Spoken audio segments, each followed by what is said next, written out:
Hi, everyone. I'm Liz Voiles, and I lead communications for the Center for Election Innovation and Research. Thanks so much for joining us today. During this webinar, you're going to hear more about the Election Official Legal Defense Network from the project's leadership, staff, and 2 California election officials who have also received services from EOLDN. Today, you'll hear from Natalie Adona, who is Clerk-Recorder of Nevada County, California; David Becker, Executive Director for the Center for Election Innovation and Research; Ben Ginsberg, who is counsel to George W. Bush's campaign and is co-chair of EOLDN; Tommy Gong, Deputy County Clerk-Recorder of Contra, Costa County; Dean Logan, Registrar-Recorder and County Clerk in Los Angeles County; and Angie Pitha, who is Project Lead of the Election Official Legal Defense Network. After you'll hear from our speakers, you will be able to ask questions. Thanks so much for joining us again, and now you'll hear from David Becker. Thanks, Liz. Hi, everyone. I'm David Becker. I know many of you, and I'm so appreciative that so many joined this call today to discuss this issue, particularly on a Friday. For those few of you that I don't know, I'm David Becker. I'm the Executive Director and founder of the nonpartisan nonprofit Center for Election Innovation and Research. We're based in Washington, D.C., and we work with election officials all over the country of both parties to help them produce elections that voters should trust and do trust, an election system that's accessible to all eligible voters and has integrity. And we know how challenging that has been over the last several years. It's a simple fact that thanks to you all, those of you who run elections, the 2020 and 2022 elections were the most secure, transparent, and verifiable elections in American history.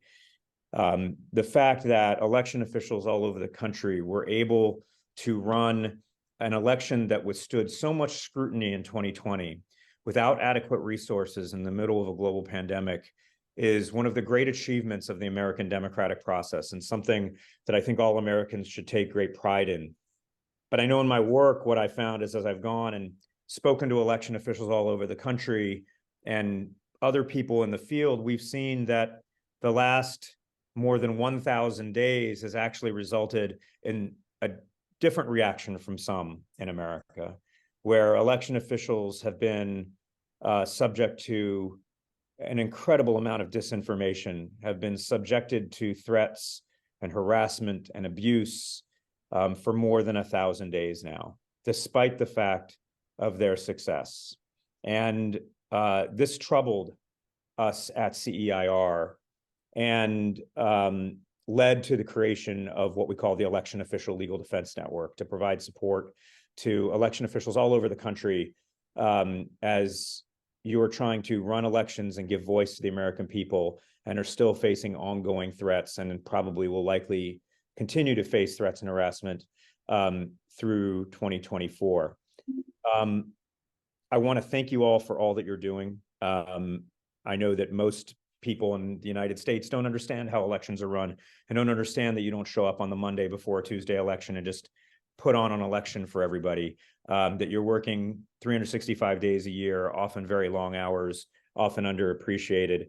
And then your reward, at least currently, for all of that work is that a portion of your electorate is going to doubt the outcomes of the election and perhaps feel the need to attack you for that work. We're happy that we at CEIR are able to provide these services through the Election Official Legal Defense Network, and one day we hope they're no longer necessary. EOLDN, the Election Official Legal Defense Network, was founded about 2 years ago, a little more than that. And though I would love to take credit for it, it was really the brainchild of 2 prominent election lawyers in this field. One, a Democrat, Bob Bauer, former White House counsel to President Obama, and one, a Republican, Ben Ginsberg, who was counsel to George W. Bush and Mitt Romney and many other Republican candidates. You might recall that they both co-chaired the Presidential Commission on Election Administration in 2013 and 2014, which came up with so many constructive recommendations that many states are following to this day. So with that, it was their creation, and we're very proud to partner with Bob and Ben, who co-chair the Election Official Legal Defense Network. And I want to hand it over to Ben to talk a little bit about his inspiration for this and the work of the Election Official Legal Defense Network. David, thank you so much, and thanks to all of you for being here. Both Bob and I are extremely proud to be co-chairing EOLDN and to support all of you in the absolutely critical work that you do. David mentioned Bob and my work on the Presidential Commission on Election Administration. And it was really in that experience, although we'd each practiced election law for 4 decades, that we learned so much about the critical role that you do, what it takes to do your jobs, and how crucial what you do is to the country and to the democracy.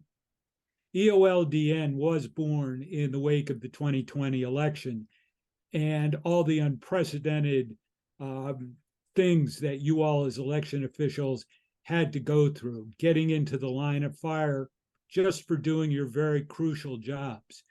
As we learned of election officials needing help beyond what was being provided by government attorneys, Bob and I realized how we could help.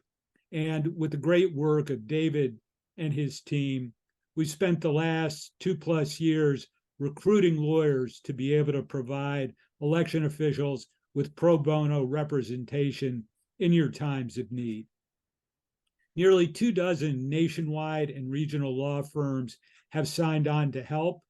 In the network, legal nonprofit organizations and hundreds of individual attorneys throughout the country are not only ready to support you and your fellow election officials if you need it, but those lawyers have been our most effective recruiters in bringing their colleagues into the network.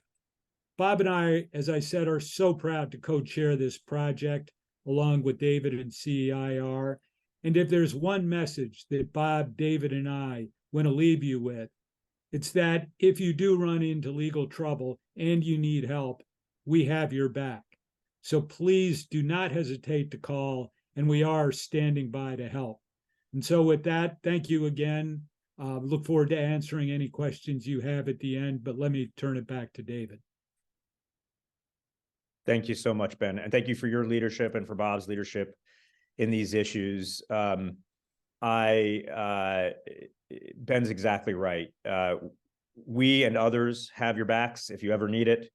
We're able to fill in any gaps that you might find you have in your official representation. We have several active requests that where we've paired election officials with lawyers going on right now. Sadly, what we've actually seen, and you might have experienced personally, is that though it's been over 1,000 days since the 2020 election, the harassment is not really going down, and we're seeing the requests, if anything, continue and perhaps even ramp up a little bit as we're approaching into the 2024 election season, and election disinformation continues at a very large scale. To kind of put this more into some national context is someone I'm very lucky to have called a friend for. Dean, we've known each other for almost 20 years now, I think, which is amazing. And an election official that I just admire and respect so much, because as you all know, Los Angeles County is not an easy place to run smooth elections in. It's large, it's diverse, it's not just large in terms of area, it's large in terms of population, and Dean and his staff do an amazing job. So with that, I'll hand it over to you, Dean, to share your thoughts. Great, thank you, David, and thank you, Ben, for your leadership in bringing this together. And good morning out here on the West Coast to all of our colleagues here in California. It's great to see such a large group assembled this morning. I think it's important to note that across the United States, election officials are enduring threats, harassment, intimidation, and in some states, even exposure to criminal penalties for simply doing their jobs of administering fair elections. In my close to 3 decades working in election administration, the past 4 years have been punctuated by the overt aggression and harassment of election officials, volunteer election workers, and the foundation of the elections process itself. Many states, including California, have enacted laws aimed at intimidation and harassment of election officials and have established new programs for reporting, monitoring, and tracking threat-related activity, like the Election Security Program in the California Secretary of State's office, which has fielded and formally documented more than a dozen threat incidents over the past 3 years. Over the course of time, election security concerns and the administrative obligations associated with them have expanded beyond mere environmental and access security at our election facilities and voting locations to now include information security, response to nation state and domestic cybersecurity threats, and now include the physical safety and protection of those we rely on to administer free and fair elections. While nationally profiled examples have exposed us all to the targeting of dedicated poll workers in Georgia, hate messaging and death threats directed at colleagues in Michigan, Texas, and Arizona, the reality is that the reach is actually much broader and includes non-swing states like California as well. Right here in our own state, the politically driven election interference and disruption that's occurring right now in Shasta County in Northern California is an example of the reach and impact of intentional and calculated disinformation, misinformation, and malinformation campaigns. Absent the fortitude and resolve of Kathy Darling Allen and her team, the risk of complete disruption of that county's election process is very real and extends well beyond the boundaries of Shasta County. We know in 2020 in Santa Barbara County, we heard reports of election workers being followed and aggressively trolled from voting locations to ballot check-in centers and even to their homes. Numerous counties have encountered efforts to disrupt ballot drop-off boxes, to set up fake vote centers and drop boxes found to be linked back to campaigns and organizations that have a stake in chipping away at voter confidence and participation. I would venture to guess that the vast majority of registrars of voters in California have experienced some level of this activity in the past 4 years, from social media targeting, anonymous threats in the mail, nuisance litigation, confrontations in public places, and/or professional isolation. 2 of our colleagues on the panel today can speak personally of that toll and what it has meant to them, their families, and their staff, and how it impacts voter confidence and an understanding of the election process.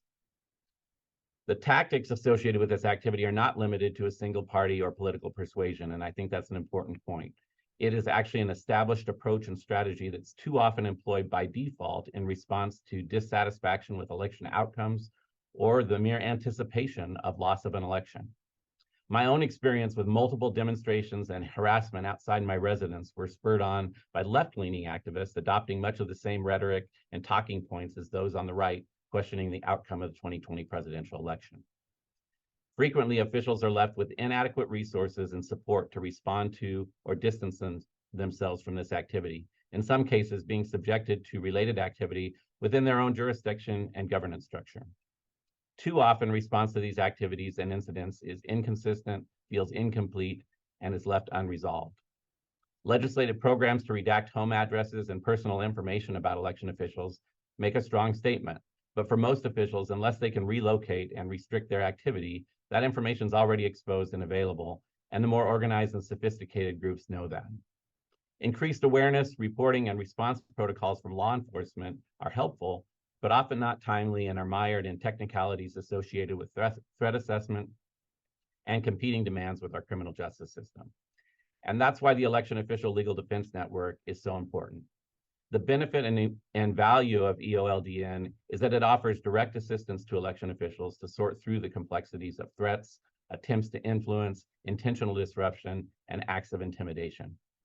Whether serving as a sounding board, a space to review and/or validate legal analysis and standards, or providing direct representation, access to EOLDN as a resource is critical to supporting, retaining, and recognizing the work of election administrators and election workers throughout the country. I appreciate that EOLDN is reinforced through an advisory committee that includes election officials from across the country, and that effort is being made well in advance of the 2024 election cycle to inform the officials of its services. They're important, they're necessary, and they remind us that we're part of a community that when we stand together are stronger than these threats and these acts of intimidation. So with that, I'll turn it back to David. And again, thank you so much for the work that you and Ben and others have done on EOLDN. And thanks everybody for being here today. Thank you, Dean. I really appreciate it. And I should note, because Dean noted it, we have 3 election officials from California who are presenting on this call, Dean, Tommy, and Natalie, who are all fantastic. But we also know that there are so many of you, whether you're on this call or not, who have been dealing with these issues. Dean brought up Kathy Darling Allen and her staff in Shasta County. I just want to say personally for a moment, I've known Kathy for years. I know her staff.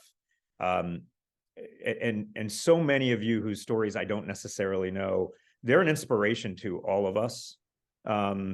You know, I know this from working in the space for a long time. People like Dean have heard me say this before. It used to be the best case scenario, and probably still is the best case scenario for an election official for a job well done, was anonymity. No one ever puts a headline out on the Wednesday after an election that everything went great. And it used to be the worst case scenario was possibly a meltdown like Palm Beach County in 2000 with in a very, very close election. But now we've seen even worse than that. And I don't know if you get the appreciation enough that you deserve, but I want you to know that there are many, many of us out there who appreciate all of the work you do every day. And we are very proud to provide this one small resource that we hope you know is out there, and we hope you'll never need. And in case you do need it, I want to now introduce our project lead on this, the person who makes sure all of this gets done, Angie Pitha, who is a lawyer. She's in elections before. She's worked with the Denver County, Colorado Elections Bureau.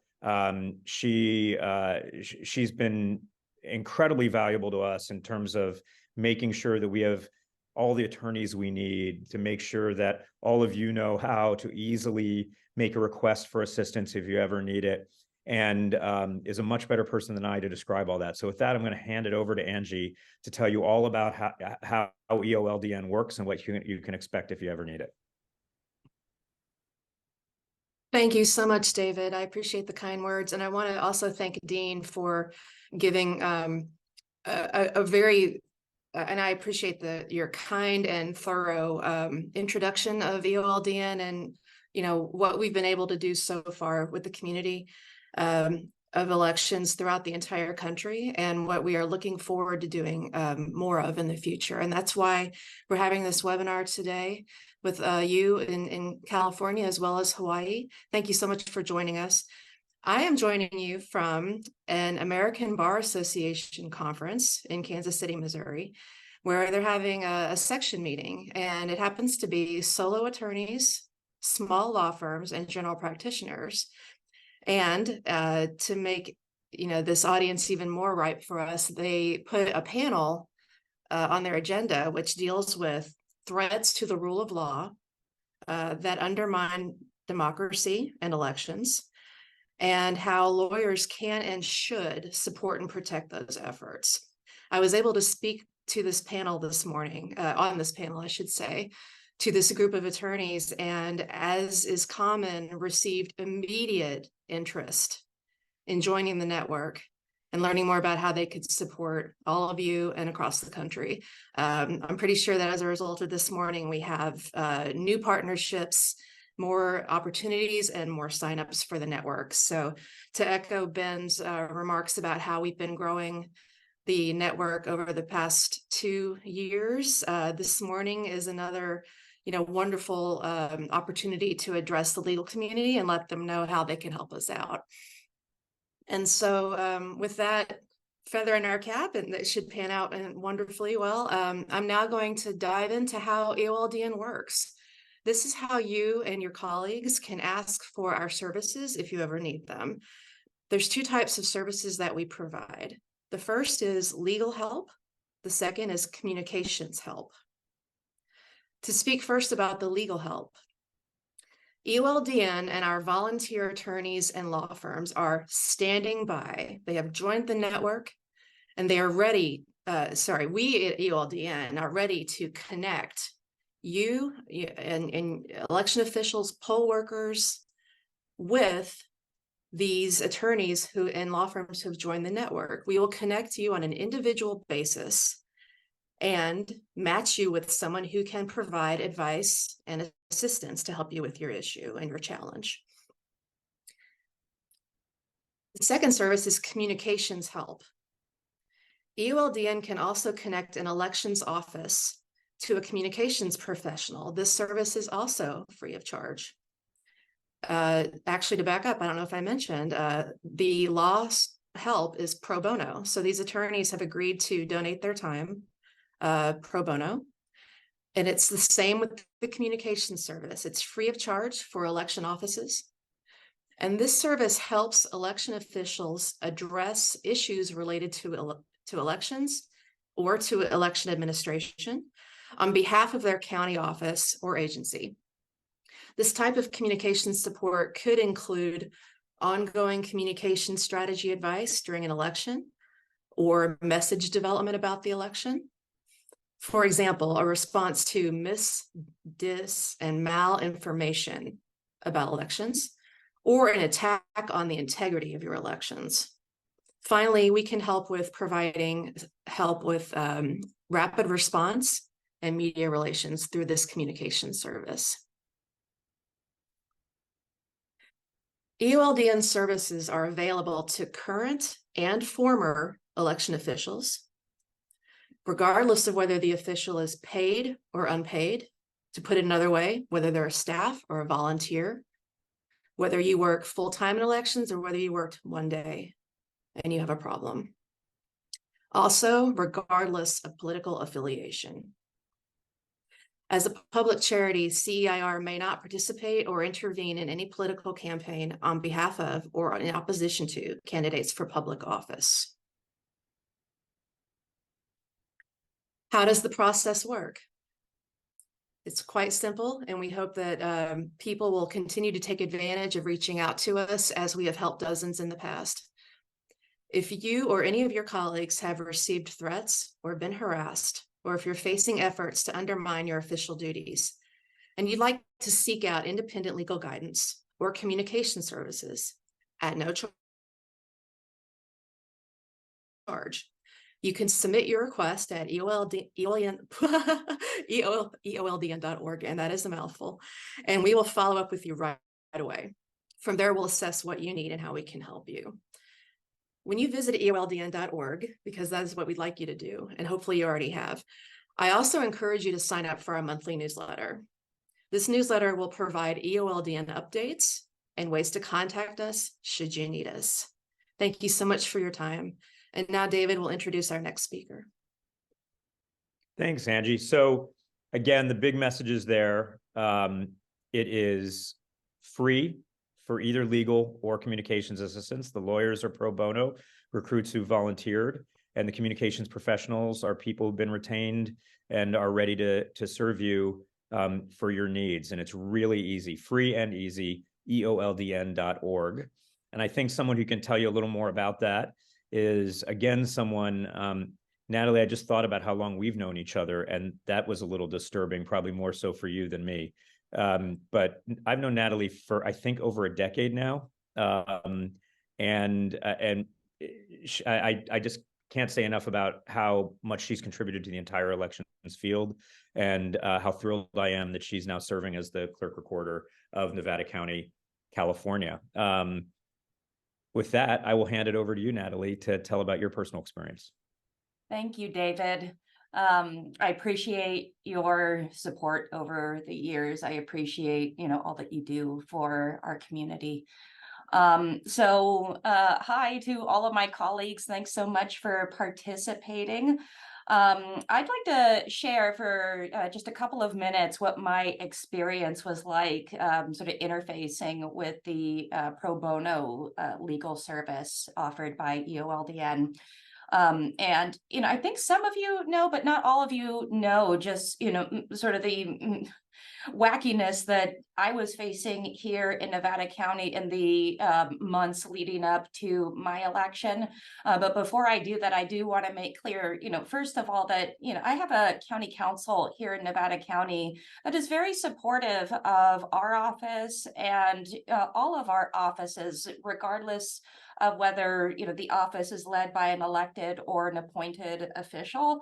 But I will say that, our county council ultimately represents the board of supervisors. They have limited resources.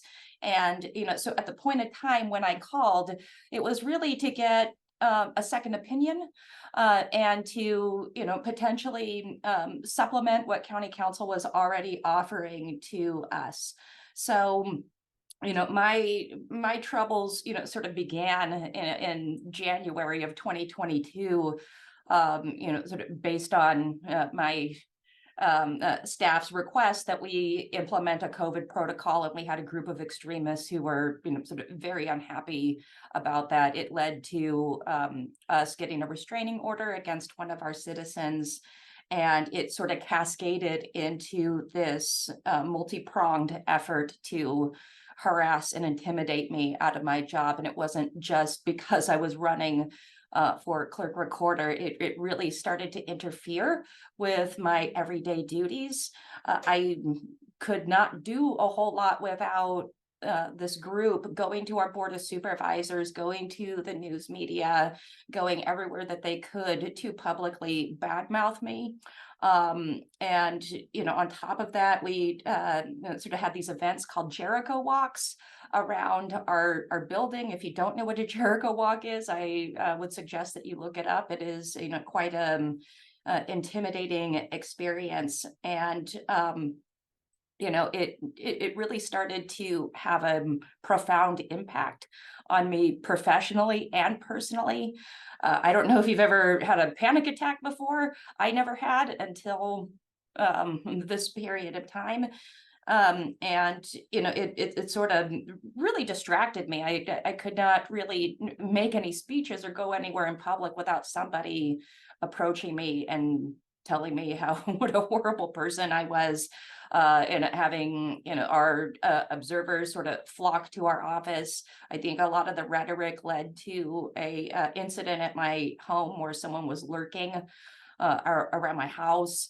It just got really bad, and, county council could not help me with every single thing. So I needed to, I felt talk to somebody about my situation and what I could do from a legal standpoint.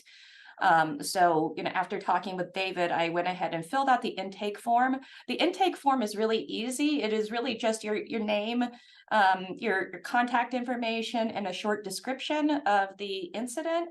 And it took about a day for EOLDN to pair me with somebody who is a California lawyer. So just to make it clear, this is not EOLDN staff advising me for free. They actually have a list of attorneys who specialize in certain areas of the law, and they were able to match me with somebody who ultimately talked me down. But it was really helpful to be able to get a perspective that was outside of the county. At the time, I really was not always 100% sure of who I could trust. So it was really reassuring to me that, one, I was, sort of getting, good advice from our own county council, and, two, that, I had, someone from outside of the county who even offered to follow up, sort of after that initial call, just to make sure to see how I was doing. As, as some of you know, it was, actually a quite difficult period in my life. So anyway, thanks for carving out the time to listen to me. I'm happy to take questions, and I'm going to kick it back to David. Thanks. Thank you so much, Natalie. Something Dean said also, I just want to reinforce. In my experience, although there are many out there who want to make this seem like it's a partisan issue, that that only Democrats are bad, or only Republicans are bad, or either of them is only the only good side. The truth is, we know that the election professionals of both parties are doing an admirable job in giving voice to their voters, no matter what the outcome of the election is. And one of the things I've seen in my personal experience is that a lot of the worst harassment right now is occurring in areas that aren't necessarily swing areas, that are not necessarily in swing states, as Dean said, that often are sometimes deeply red places with Republican election officials. We are very proud to provide services to everybody, regardless of political affiliation, regardless of what area of the country they're in, whether their county or state elects Democrats or Republicans. It does not matter to us one bit. And again, if you happen to be in an area that that overwhelmingly voted for people who have denied elections in the past, and are experiencing harassment, you are not alone. A lot of your colleagues all over the country are finding the same problem. And when the disinformation comes, one of the things that we note is often there's inadequate resources to provide appropriate communications to your voters, to the media, to others who might want to push back on this disinformation. And that's why about a year ago, EOLDN decided to expand its offerings beyond just legal advice, but also to this communications assistance, and bring professionals on board who could assist election officials who might have an immediate need for communications assistance or advice, or want to plan for potential crises that might come in the future.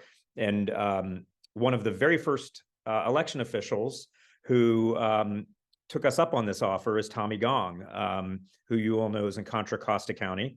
And I want to hand it off to Tommy, who, Tommy, you and I have known each other for less time than I've known Natalie and Dean, but we both were at Berkeley at the same time, which is kind of ironic. So we're both Golden Bears, go Bears. I'll hand it over to Tommy now to talk about the communications assistance. Great. Thanks a lot, David. Welcome our California election officials and also of those coming from Hawaii. I should shout out to Brad Clark. Brad Clark is on our listserv in California and picked up on the messaging that we put out about this workshop. And so Brad asked if those from Hawaii might be allowed to attend. And thanks to David that we have, I know that we have a few folks on board. So welcome to those in Hawaii. Yes, I was one of the, once I heard that there was communications support being provided by EOLDN, I jumped on it. I wanted to see what kind of services could be provided. For those of you that know me, obviously I've come from a couple of different counties in my career, and I really always harken back to those years, especially when I was in a smaller county and the challenges that came with it. Oh boy, could I have used some communication support back in those days when I was with the smaller counties.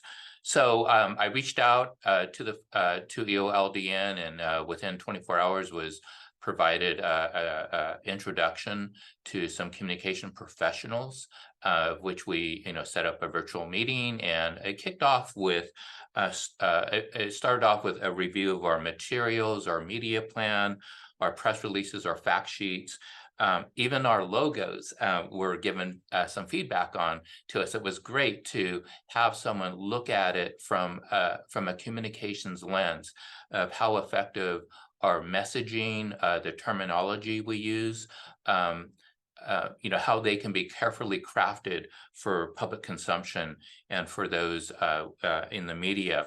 So that was what was happening. That started in September of 22, that introduction and that review. But within the month of that time, as I checked back on my notes, I came back with an email saying, we're dealing with a potential emerging situation, and could we speak offline about this?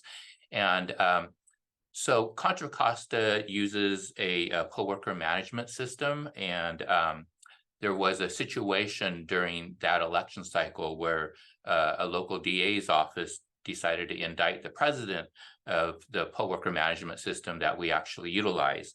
And we started to see the headlines that were starting to grow nationally with the outcry of those counties that were using the same system and were rapidly exiting from their contract of utilizing this service.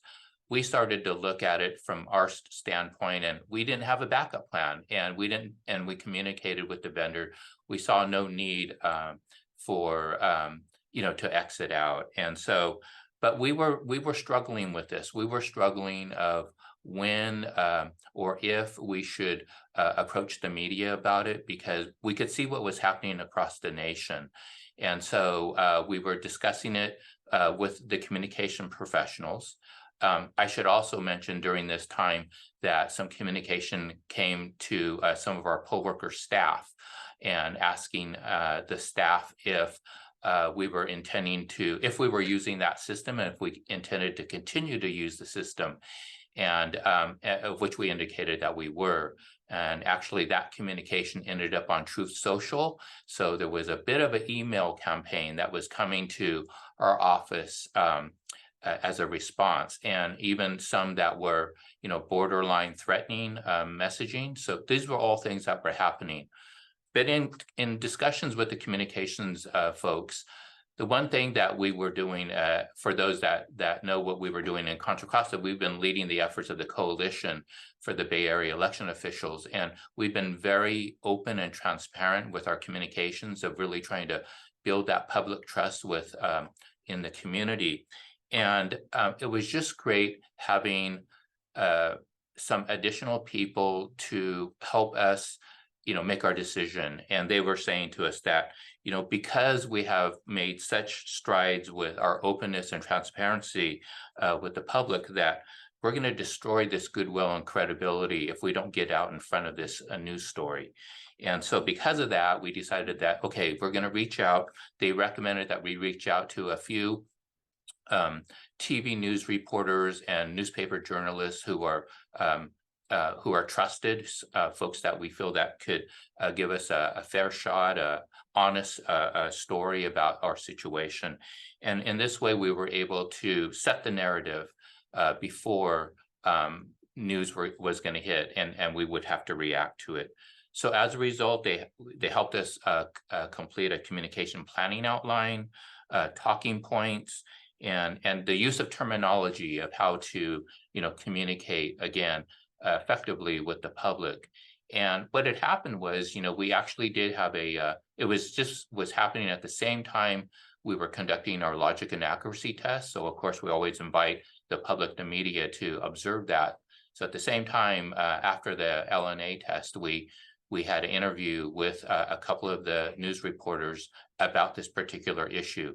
And we actually shedded light on the kind of threatening messaging that was coming to our office to highlight that. And that actually kind of helped set the stage for that this is kind of outrageous and unacceptable behavior for us as election officials. And so it really helped us be able to get ahead of the narrative and be able to display this type of outrageous behavior, and that again, that would be unacceptable. So all in all, it was hugely successful. I'm already looking forward to working with more communication advice going forward. But that was a very successful partnership that we had, and just having someone who is watching our back, who can provide us professional assistance in communications. We're not all communication professionals, and especially the smaller counties. The elected clerk-recorder may be the outreach and education and communications person, and so that in that way it can be of huge benefit to you. And so again, I want to thank EOLDN for this assistance, and I really encourage you to take EOLDN up on this offer. I think it will be invaluable to you going into 2024. Back to you, David. Thank you so much, Tommy. Yeah, I think first of all, I wanted to welcome the Hawaiians on as well. Thank you, Tommy, for reminding me. Brad Clark, who I don't think is actually on right now, but he might be. If you are, hi, Brad. Brad is actually the first election official in California I ever worked with. And that is a longer story for perhaps a CEIR meeting at some point over drinks.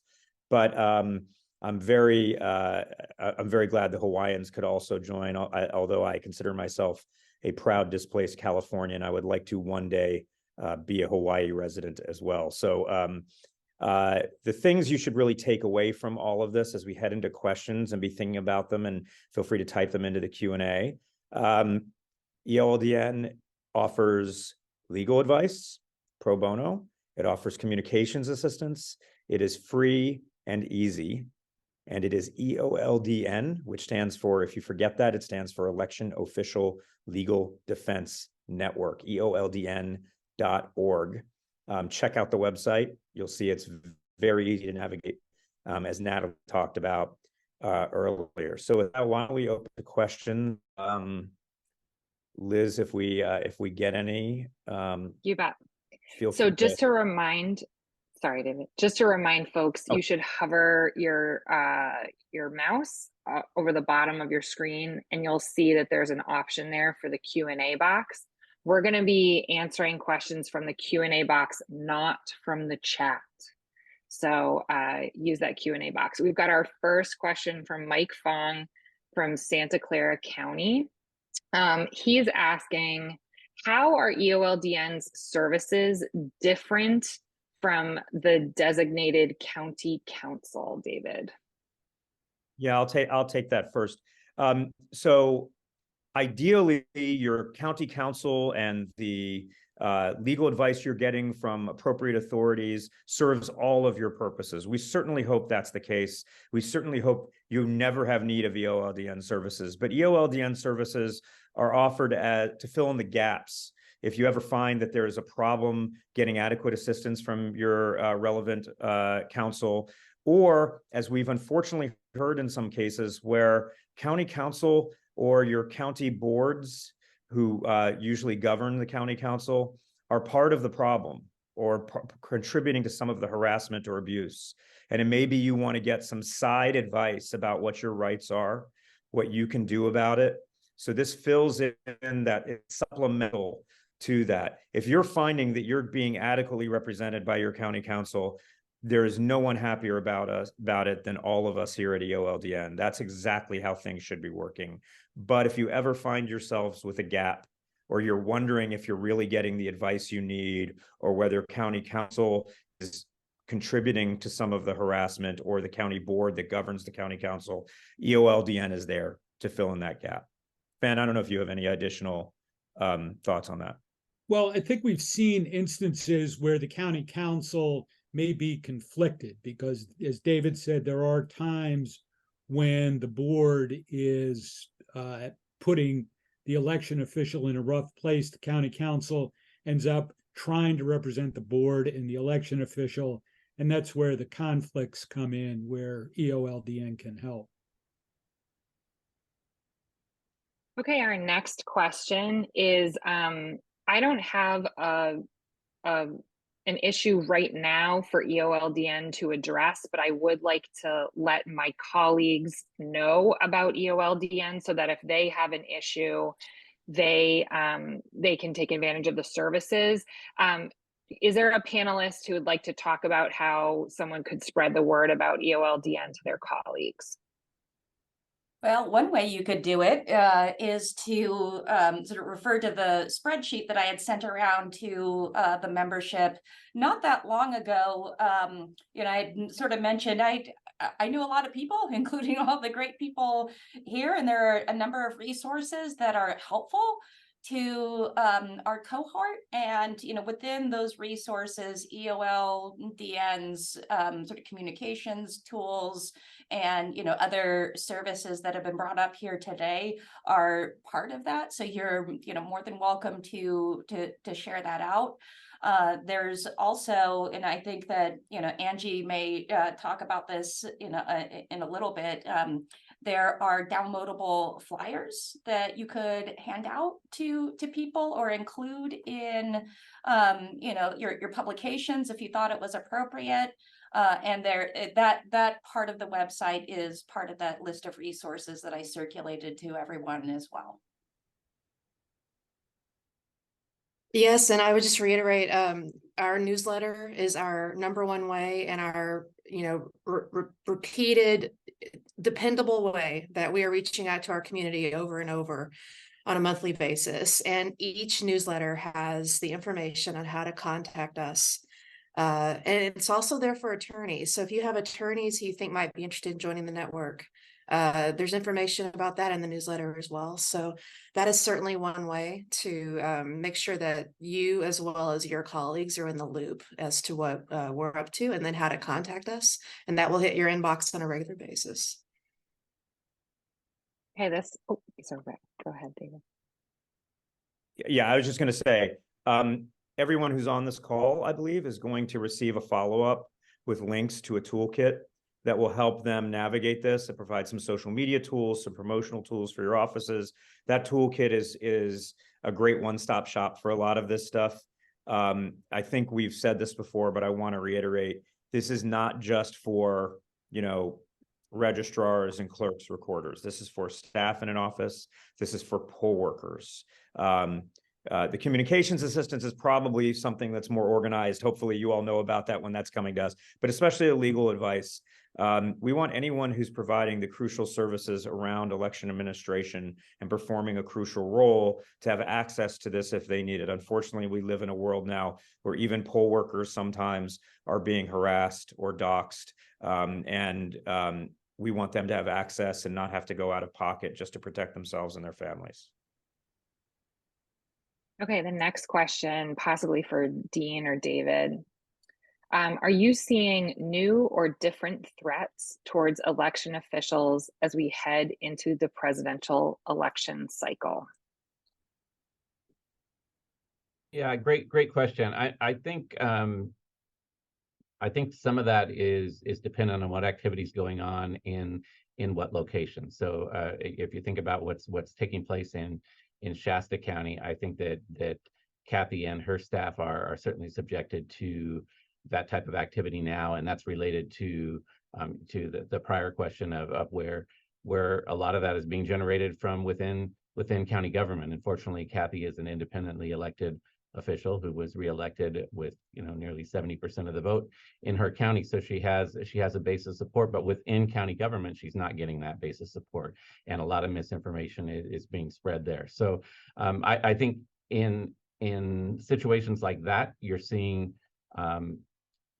targeted harassment or intimidation, or just increased misinformation and disinformation. I think beyond that, at least in my experience, I think it's probably a little early for the 2024 cycle, but I think that I think that there's every indication that this is going to continue into the 2024 period, because we haven't seen a decrease in it. We haven't seen it stopping, and as I said in my remarks, it's actually become a strategic part of the political playbook, right? If you think that there's a chance that you're not going to win the election, that you can get more attention, and you can sort of capitalize on the fact that there's still this lingering question about the 2020 election. So let's create a lingering question about the 2024 election as well. So I fully expect that we need to be prepared and brace ourselves for this activity in 2024. Yeah, I think that's exactly right. I think there's some commonalities, and one of the commonalities we've seen since the 2020 election is an effort to divide Americans against each other, to make Americans feel as if people with whom they might disagree are their enemies rather than their fellow Americans with whom they might disagree. And with regard to election officials in particular, to delegitimize you as Americans to the degree that that they promote beliefs that you're all part of a widespread, nationwide, globalist conspiracy that no one is talking about, that you're all stealing elections, and that you're all part of a broad problem.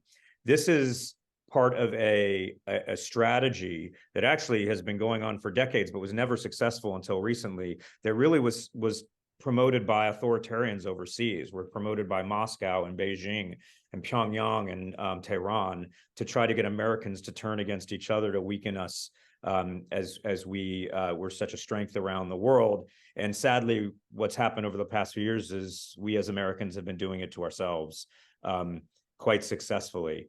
Authoritarians don't need to get the loser of an election installed as the winner to win. They just need to get us as Americans to believe that there's never a winner, that elections don't have meaning, that democracy cannot serve us. And we're seeing that to a large degree. I think the shift has occurred where, previously it was focusing back on 2020 and delegitimizing that election, and to some degree the 2022 elections. We're now seeing efforts, and I think the hand counting is part of this. I think the disinformation around Eric is part of this. I think the attacks on mail voting is part of this. It is an effort to create more chaos and uncertainty in the post-election period in 2024, to allow for the loser of that election, whoever that is, to grift about off of that loss and to claim that that person has actually won, which unfortunately creates a lot of instability and potential for political violence. This isn't just happening in elections. It doesn't make us feel any better to see this, but probably all of us have seen stories in the last 24 to 48 hours about members of Congress and their families being threatened with vicious threats just because they wouldn't vote for a particular individual for Speaker of the House. This is something we now, unfortunately, so many Americans share across the aisle and across the country and across disciplines. So I would be very much looking, I think the Shasta County example is a very important one, Dean, because if you really look at what's happening there, it is an effort to create doubt about the 2024 election cycle, to remove the guardrails around the election so that grifters, losers can claim that they didn't really lose. And although Shasta County by no means is a huge percentage of California, it doesn't matter to these people. They're going to ultimately claim that elections that they lost were actually stolen. And we are still seeing the kind of the basis for the harassment still comes from that place. Okay, next question is, my office has a monthly planning meeting and I would like someone from EOLDN to call in and talk about your services. Who would I contact in order to request a speaker? I'm very happy to take that, and we would love to join you. Let me give you a very easy email that you can remember. It will certainly serve this purpose. Its main purpose is to be the place that we receive the request for help if it's emailed in. And this is our email address, and we'll repeat it again before the webinar is concluded. It is simply help@EOLDN.org. And your message about having us join you is so welcome. And your message to help@EOLDN.org will reach me, and I will follow up personally. And I thank you for your question. Okay, I think that wraps up the questions that we've gotten so far. So we'll give you some information before we hop off about how to ask a question if you have one when we hang up.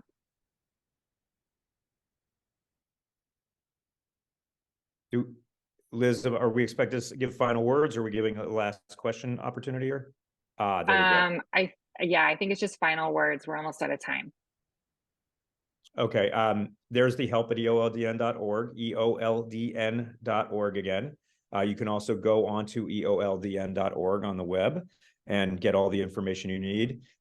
You can get access to the digital toolkit, I believe, by taking that QR code right now. I think it takes you right to the digital toolkit. Do I have that right, Liz? Yep. So everyone get out your phones. We're going to give you about 30 seconds. Join me. Access that. And it is also, you can navigate and find that on the EOLDN website. While we're giving people a couple minutes, Ben, did you have any last thoughts you wanted to share?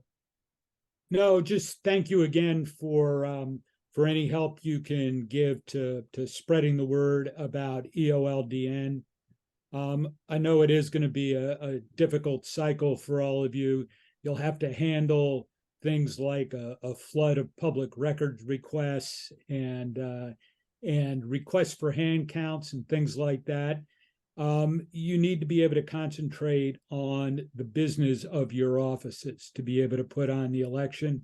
And so EOLDN's goal is to be able to let you focus on that and to help you with the things that we've been discussing today.